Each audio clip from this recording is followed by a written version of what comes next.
Jai Hind all of you. Today we will learn about our life and environment.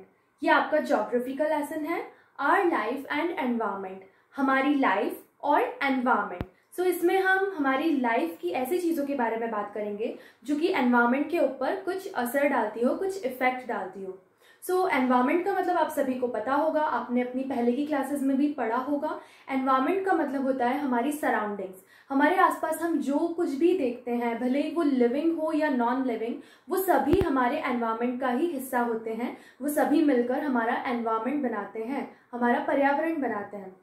So man ancient time से ही, बहुत पुराने समय से ही environment से अपनी नीड्स फुलफिल करता आ रहा है. जो भी ज़रूरतें होती हैं इंसान को, वो फुलफिल करने का काम एनवायरमेंट ही करता है.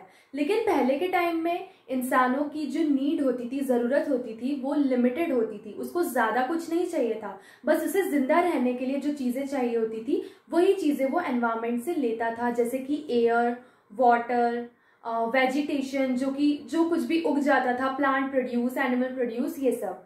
लेकिन जैसे जैसे टाइम बढ़ता गया, मॉडर्नाइज होते गए हम लोग, वैसे वैसे हमारी नीड्स भी बढ़ती गई, हमारी ज़रूरतें भी बढ़ती गई. सो जब हम सबको पता है, हमने हिस्ट्री में इंडस्ट्रियल रेवोल्यूशन के बारे में पढ़ा है. तो इंडस्ट्रियल रेवोल्यूशन आने के बाद से बहुत ज़्यादा मिसयूज़ और एनवायरनमेंट को एक्सप्लॉइट करना शुरू कर दिया है इंसान ने. सो हम इस लेसन में पढ़ेंगे कि हमारी कुछ एक्टिविटीज़ ऐसी हैं, कौन कौन सी ऐसी एक्टिविटीज़ हैं जिनकी वजह से एनवायरनमेंट पर बुरा असर पड़ता है, जिसे हमें कंट्रोल करने की ज़रूरत है. ओके.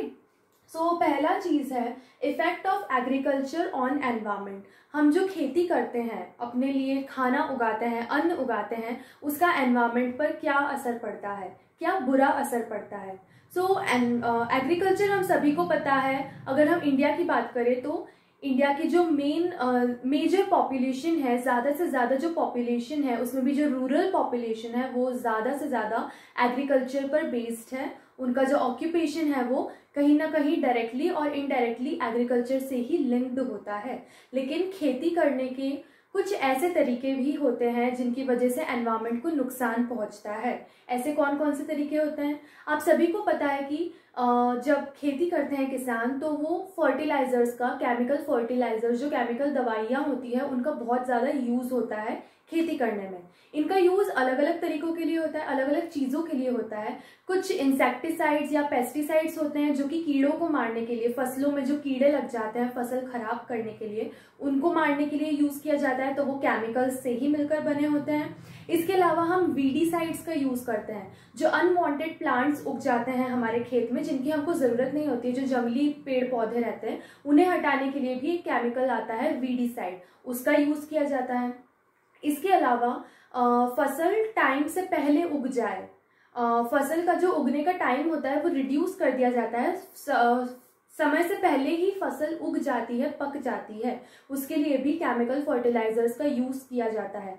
तो ये जो केमिकल फर्टिलाइजर्स हैं, उनका थोड़ा बहुत यूज़ करना तो ठीक है, चलता है. लेकिन जब इनका ज़रूरत से ज़्यादा यूज़ होने लग जाता है तो वो हमारे एनवायरनमेंट के लिए एक खतरा है. कैसे?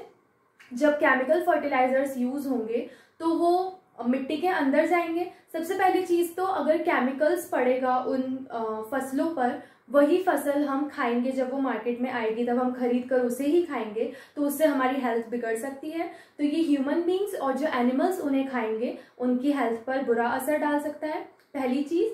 दूसरी चीज़ कि जब ज़रूरत से ज़्यादा फर्टिलाइजर्स या केमिकल उन फसलों में डलेगा, खेत में डलेगा, तो जब बारिश गिरेगी तो बारिश का पानी उसको मिट्टी के साथ एब्जॉर्ब कर देगी. मिट्टी के अंदर वो सॉल्यूबल हो जाएंगे, जो फर्टिलाइजर्स होंगे, जो केमिकल्स होंगे. तो उसकी वजह से मिट्टी की जो फर्टिलिटी है वो खराब होगी, उस पर फसल अच्छी तरह से नहीं उग पाएगी. इसके अलावा जो रेन वाटर होता है, वो खेतों से पानी बहाकर आसपास के जो वाटर रिसोर्सेज होते हैं, जैसे कि कुआं हो गया, आसपास जो छोटा मोटा तालाब है, नदियां हो गई, तो वहां पर ये पानी बहकर जाता है जब ज़्यादा बारिश होती है तब. तो उसमें रहने वाले जो एनिमल्स हैं, प्लांट्स हैं, जो पानी में रहते हैं, एक्वेटिक प्लांट्स एंड एनिमल्स, उनके लिए भी ये फर्टिलाइजर्स बुरे होते हैं, उनके लिए डेंजरस होते हैं, हार्मफुल होते हैं। तो ये जो फर्टिलाइजर्स होते हैं वो खेतों से होते हुए या तो सॉइल में रह जाते हैं और सॉइल की फर्टिलिटी को खराब करते हैं, और या फिर जब बारिश के साथ साथ वो बहकर किसी वाटर रिसोर्स में चले जाते हैं और बाकी जो एक्वेटिक लाइफ होती है उसको भी बुरी तरह से इफेक्ट करते हैं। इसके अलावा हम देखें तो एग्रीकल्चर में सिर्फ खेती करना ही नहीं होता है। एग्रीकल्चर में बहुत सारी एक्टिविटीज़ होती हैं, उनमें से एक है एनिमल रियरिंग। हम जो जानवरों को पालते हैं किसान, वो भी एग्रीकल्चर का ही एक हिस्सा होता है। लेकिन हम देखते हैं कि आज बहुत सारे पार्ट्स ऑफ द वर्ल्ड के बहुत सारे पार्ट्स में हमें ये देखने को मिलता है, हमें ये जानने को मिलता है, सुनने को मिलता है कि एनिमल्स की अच्छी तरह से देखभाल नहीं की जाती, उनको प्रॉपर खाना नहीं मिलता, वो जहाँ पर रहते हैं उसका प्रॉपर मेंटेनेंस नहीं है उस जगह का, ना ही उनकी अच्छे से साफ सफाई होती है, ना ही देखभाल होती है।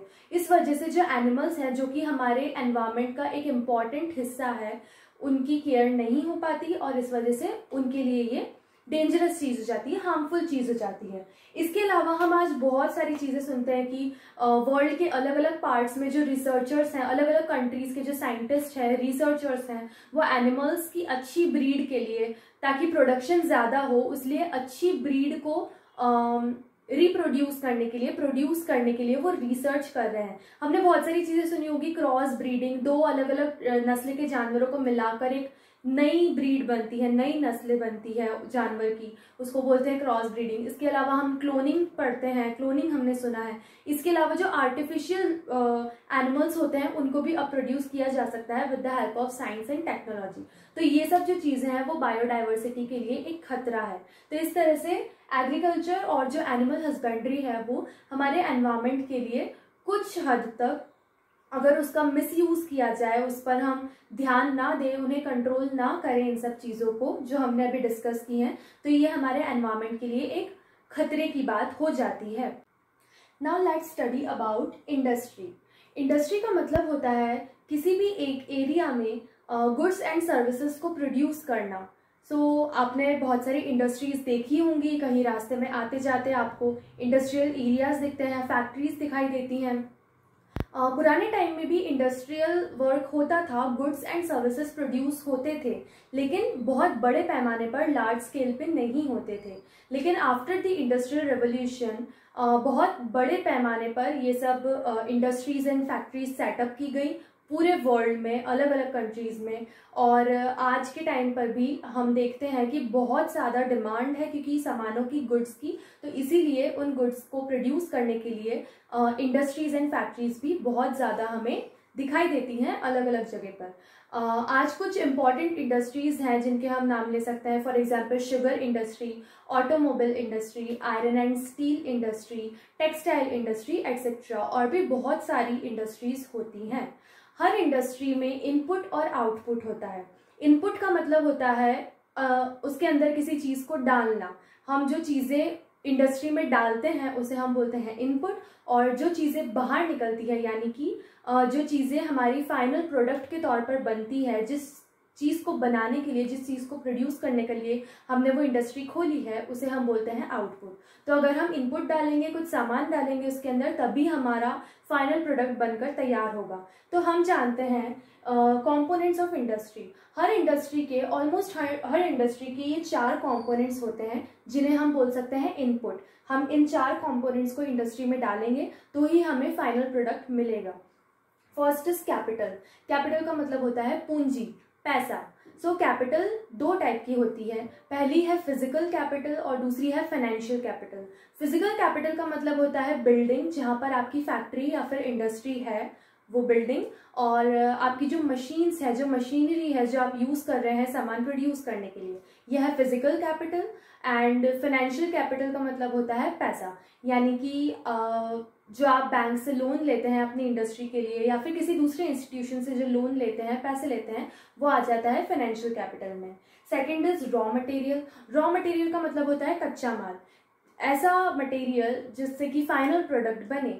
फॉर एग्जाम्पल, अगर आपने शुगर इंडस्ट्री खोली है, ओके, तो अगर आपको शक्कर बनानी है तो उसके लिए आपको शुगर केन यानी कि गन्ना चाहिए रहेगा। तो शुगर इंडस्ट्री के लिए रॉ मटेरियल क्या हो गया? Sugar cane. सिमिलरली अगर आपने कॉटन टेक्सटाइल इंडस्ट्री खोली है, कपड़े कॉटन के कपड़े बनाने वाली इंडस्ट्री है, तो उसके लिए रॉ मटेरियल क्या रहेगा? Cotton. So raw material is very important. Technology, हमें पता है कि इंडस्ट्रीज़ में, फैक्ट्रीज़ में बहुत सारी मशीन्स होती है जिनकी हेल्प से बहुत फास्टर और बहुत ज़्यादा क्वांटिटी में गुड्स प्रोड्यूस हो सकता है। अगर सिर्फ इंसान ही काम करेंगे तो इतना जल्दी और खूब सारा गुड्स प्रोड्यूस नहीं हो सकता, but with the help of technology it is very easier to produce final goods. Okay. Labour का मतलब होता है वर्क फोर्स, कितने लोग काम कर रहे हैं आपकी फैक्ट्री में या आपकी इंडस्ट्री में, उसका मतलब होता है labour. So these are the 4 essential components of any industry. सभी इंडस्ट्रीज के ये 4 कंपोनेंट्स बहुत इंपॉर्टेंट होते हैं। नाउ प्रोसेस ऑफ मैन्युफैक्चरिंग, किसी भी सामान को बनाने की क्या प्रोसेस होती है इंडस्ट्री में? जब कोई सामान बनता है तो क्या प्रोसेस होती है? ज़्यादातर ये 3 प्रोसेस तो हर इंडस्ट्री में होती ही है। असेंबली का मतलब होता है इकट्ठा करना। फॉर एग्जाम्पल, अगर हम बाइसिकल इंडस्ट्री खोलकर बैठे हैं, साइकिल बनाने वाली इंडस्ट्री, तो बाइसिकल के अलग अलग पार्ट्स होते हैं, जैसे कि उसके व्हील्स होते हैं, पहिए होते हैं, उसका हैंडल होता है, उसकी सीट होती है। तो ऐसे अलग अलग पार्ट्स को हमने असेंबल कर लिया, उनको कंबाइन करके हम अपना फाइनल प्रोडक्ट यानी कि बाइसिकल बना सकते हैं। So first process is assembly. Okay. Second process is alteration. Alteration का मतलब होता है जो रॉ मटेरियल है उसको मॉडिफाई करके, रॉ मटेरियल में कुछ चेंजेस करके हम अपना फाइनल प्रोडक्ट बनाते हैं। फॉर एग्जाम्पल, अगर आपने फर्नीचर इंडस्ट्री खोल रखी है तो आपके पास लकड़ियाँ रखी हुई है, आपने लकड़ियों में चेंज किया with the help of technology and labour, और उस वुड को आपने मॉडिफाई करके एक फर्नीचर बना दिया, तो वो आपका फाइनल प्रोडक्ट बन गया, उसको हम बोलते हैं alteration. Third is extraction. Extraction का मतलब होता है अलग करना। तो रॉ मटेरियल जो होता है, कच्चा माल जो होता है, उसमें से हम अपना कुछ चीज़ को अलग करते हैं, एक या एक से ज़्यादा चीज़ को अलग करना। फॉर एग्जाम्पल, जो क्रूड ऑयल होता है वो रॉ मटेरियल है, उसमें से हम पेट्रोल को अलग कर लेते हैं, which is our product, our final product. So this is called extraction. इसके अलावा और भी प्रोसेसेस होती हैं, लेकिन वो अलग अलग इंडस्ट्री के हिसाब से अलग अलग हो जाती हैं, लेकिन ये जो 3 प्रोसेस हैं वो तो इम्पॉर्टेंट है ही मैन्युफैक्चरिंग के लिए।